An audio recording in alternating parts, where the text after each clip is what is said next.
Walang duda na ang One Piece ay isa sa pinakamagandang kwento sa era na ito. Pero tulad ng anumang matagal na tumatakbo na serye, mayroong itong kanyang-kanyang bahagi na nakakalito at inconsistent moments. Mula sa minor inconsistencies at malaking kontrobersya, narito ang 14 plot holes sa One Piece na hindi mo pa alam. May mga panahon na hindi naapektuhan ng tubig ang mga gumagamit ng Devil Fruit. At alam ko na marami sa atin ang nag-aakala na sila ay nagiging mahina sa anumang klase ng tubig at hindi lamang sa tubig dagat. May eksena kung saan naliligo si Boa Hancock at nababasa ng tubig pero tila hindi siya naapektuhan. Isa pang halimbawa dito ay si Mr. 3 na kung saan nakalutang sa seda ni Crocodile. Mayroon ding eksena kung saan may kapansin-pansing bagyo sa Wano at nakikipaglaban ng Sunny sa ibang barko. Nagliliparan ang tubig sa lahat ng dako at hindi naapektuhan si Luffy. Sa kabila ng kainan ni Luffy sa lahat ng uri ng tubig, wala talagang tala o indikasyon na siya ay naapektuhan ng ulan. Sabi ng malinaw ni Oda na ang isang Devil Fruit user ay maaaring kontrahin ang ibang Devil Fruit user o elemento. Tulad nung nalaman ni Nami na ang mga biskwit ni Cracker ay pwedeng pabagsakin ng ulan o ang gomang katawan ni Luffy na tumututol sa kidlat ni Enel. Pero may isang insidente kung saan itinapon ang katotohanan ito. At nangyari ito nung nakipaglaban si Enel sa mga Shandians. Isa sa kanila na nangangalang Kamakiri ay matagumpay na nakapagtusok sa ulo ni Enel gamit ang kanyang sibat. Sa manga, hindi natin masasabi kung ano ang gawa ng sibat, pero ano pa ang karaniwang ginagawa ng mga sibat? Maaari nating sabihin na ang itaas na bahagi ay gawa sa ilang metal at ang bahagi ng stick ay gawa sa kahoy. Ginawang malinaw ng anime iyon. At makikita mo ang bahagi ng stick ay dumaan din sa ulo ni Enel. At sa puntong iyon, dapat nga lang na namatay si Enel. Gusto mo bang malaman kung bakit? Dahil hindi nakokonduct ng kuryente ang kahoy. Ngayon ang tanong ay, paano tinalo ni Luffy si Enel? Dahil hindi nagkokonduct ng kuryente ang rubber at dahil doon ay nagkakagawa ito ng contact sa katawan ni Enel. Kaya safe naman siguro na sabihin na ang anumang bagay na hindi nakokonduct ng kuryente ay makakagawa ng contact sa katawan ni Enel. Pero sa isa pang dahilan, kapag ang isang kahoy na sibat ay tumusok sa kanyang utak, wala itong epekto.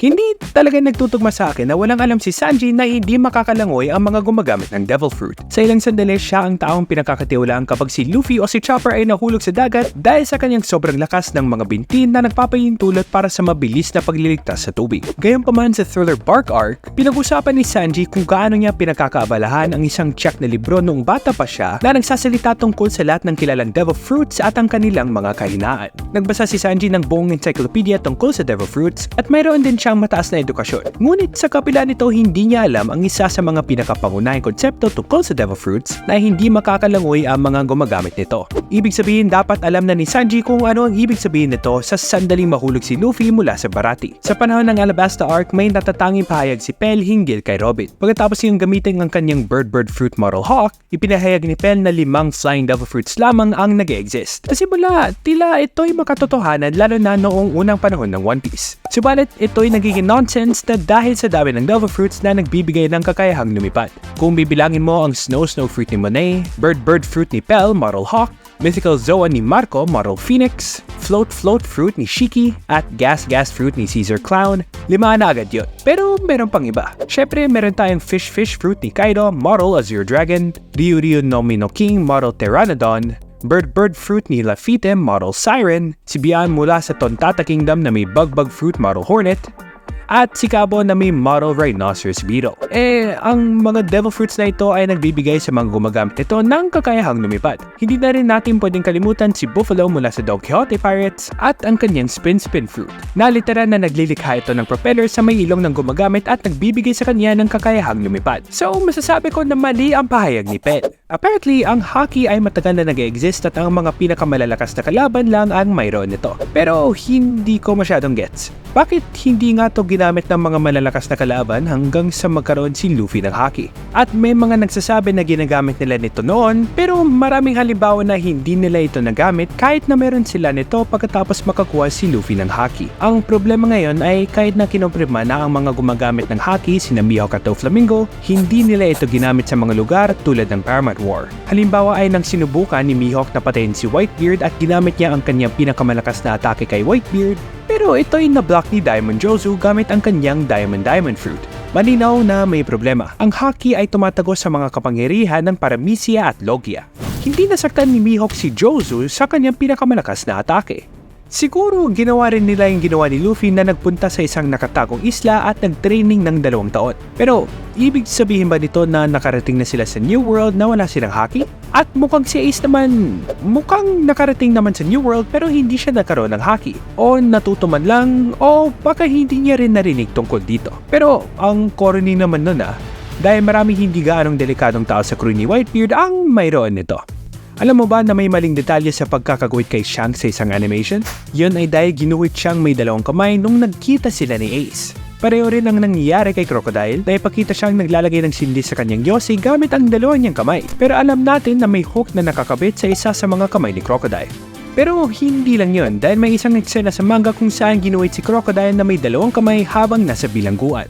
Isa pang pagkakamaling naganap kay Crocodile ay noong nag-uusap sila ni Luffy, kung saan ang kanyang hook ay maikling ipinakita bilang gold kahit na nagpalit na siya sa silver. And speaking of hooks, ibinigay ang peklat ni Luffy kay Zoro. Sa chapter 698, lumabas si Zoro na may malalim na marakang krus na natanggap ni Luffy mula kay Akainu imbis sa manipis na diagonal scar na binigay sa kanya ni Mihawk. Si Showa Katakuri ay may isa sa pinakakakaibang devil fruit sa series na tinatawag na Mochi Mochi no Mi. Isang bagay na talagang naguguluhan ang mga casual fans hanggang sa ngayon. Sa original na release ng chapter 863 sa Weekly Shonen Jump, noong ipinapaliwanag ni Jinbei ang Mochi Mochi no Mi, tinukoy niya ito bilang isang Logia type. Siyempre, hindi elemento ang Mochi tulad ng ibang Logias, pero ang mga kakayahan ni Katakuri hanggang sa putong ito ay consistent sa anumang ibang mga Logia user. Ngunit ang kahulugan na ito ay magbabago ng malaki sa Japanese release ng Volume 86 na naglalaman ng chapter na tinutukoy. Sa release ng volume na ito, ang paglalarawan ni Jinbei sa Mochi Mochi no Mi ay naging isang special paramisia mula sa pagiging Logia.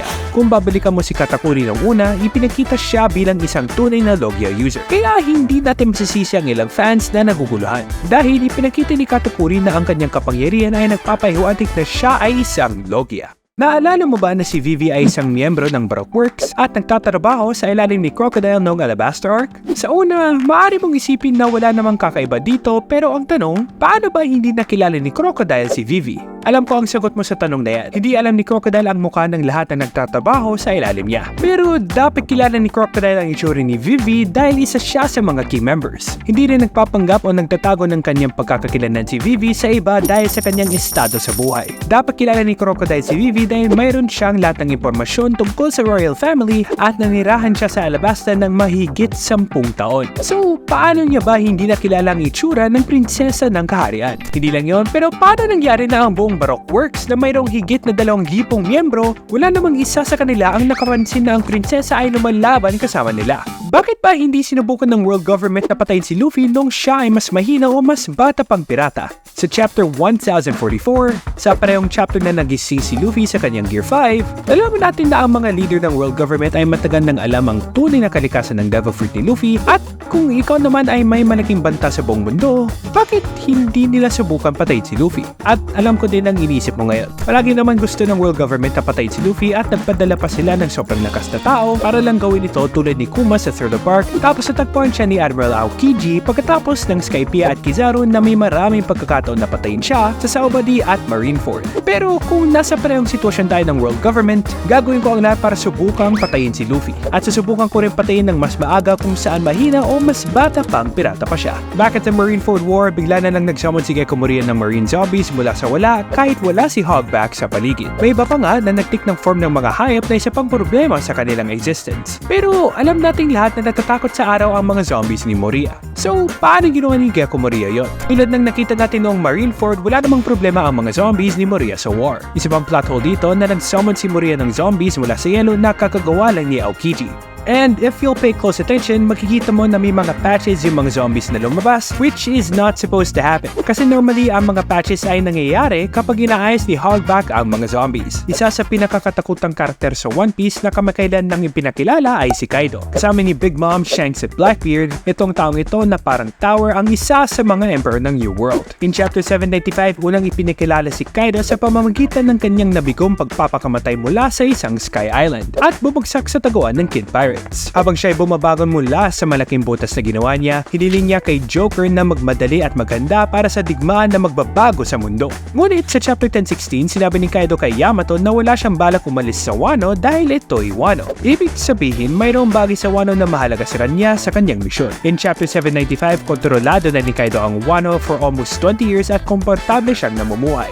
Kaya ang tanong ko ngayon, kung wala naman siyang balak umalis sa Wano, bakit niya naman sinubukan pati ng kanyang sarili? Naalala mo ba ang isang insidente kung saan binaril ni Lucky Roo ang isa sa mga Mountain Bandits? Sa original na episode, makikita natin na mas maliit si Lucky Roo kaysa kay Shanks. Sa nakikita natin, tinitignan natin siya na may 1.5 metro ang taas. Pero sa Marineford War Arc, parang higante na ngayon si Lucky Roo. Kung isipin natin na ang taas ni Shanks ay talagang 1.99 meters, ibig sabihin na may 3 metro na ngayon ang taas ni Lucky Roo. Ibig sabihin na rin ito na sa loob lang ng ilang buwan, doble na ang laki ni Lucky Roo. Isa pang issue dito ay sa pagitan ni Zoro at Oden. Alam natin na kalahati lang ang laki ni Oden si Zoro. Ngunit sa isang senaryo, pareho silang gumamit ng eksaktong parehong espada ng maayos. Kahit mahal natin ang may likhaing disenyo ni Oda, medyo mahirap sundan ang mga sukat sa One Piece. Around the end of the Alabasta arc, naghagsik ng kaguluhan si Crocodile sa pamamagitan ng pagplano ng isang bomba na katulad ng nuke. Mataas ang stakes at nakasalalay ang kapalaran ng buong lungsod. Ngunit nagpasya si Ben na kumilos ng walang inaasahang kapalit para iligtas ang isla. Sa uling mga segundo, nag-transform si Ben sa kanyang bird form salamat sa kanyang zone-type Devil Fruit. Kinuha niya ang bomba at lumipad ng mataas sa himpapawid para iligtas ang Alubarna sa tiyak na kapahamakan. Sumabog ang bomba at nagbunga ang matapang na sakripisyo ni Pen. Pero pagkatapos umalis ni Luffy at ang kanyang crew, nakita si Pen na binisita ang kanyang sariling puntod, buhay at malakas. Kaya paano naman nakaligtas si Pen sa isang bomba na kayang magpatumba ng isang lungsod? Ang Skypiea Arc, na kilala rin bilang Sky Island Arc, ay ang 13th story ng manga at anime sa One Piece at pareho ang pangalawa at huling kwento ng Sky Island Saga. Matapos talunin si Crocodile, alam natin na pumunta ang mga Straw Hat Pirates para makita ang Sky Island. Nang marating nila ang Mocktown, gusto ng mga Straw Hat Pirates na magtipon ng impormasyon tungkol sa island na ito. Sa kasamaang palad, sobrang na-humiliate sina Luffy at Zoro dahil iniisip lang nila na mayroong Sky Island. Literal na binugbog sila at tinawanan sa labas ng bar, pero lumabas na totoo pala ang Sky Island. Habang umuusad ang kwento at pinakilala sa atin ang mas maraming karakter, mukhang lahat sila ay nakapunta sa Sky Island. Ang mga sikat na crews tulad ni Roger at Kaido ay pumunta sa islang ito. Pero hindi lang yon dahil kahit ang ilang mga hindi sikat na crews ay nakapunta rin sa islang ito. Sa kabila ng lahat ng ginagawang parang sobrang misteryoso ang Sky Island, hindi pala ito totoo. Sinabi pa nga na may mas ligtas na paraan para makarating doon sa isang lugar sa New World. Kaya talagang hindi makatuwiran kung bakit hindi man lang narinig ng mas maraming tao tungkol dito. So yun ang 14 plot holes sa One Piece na hindi mo pa alam.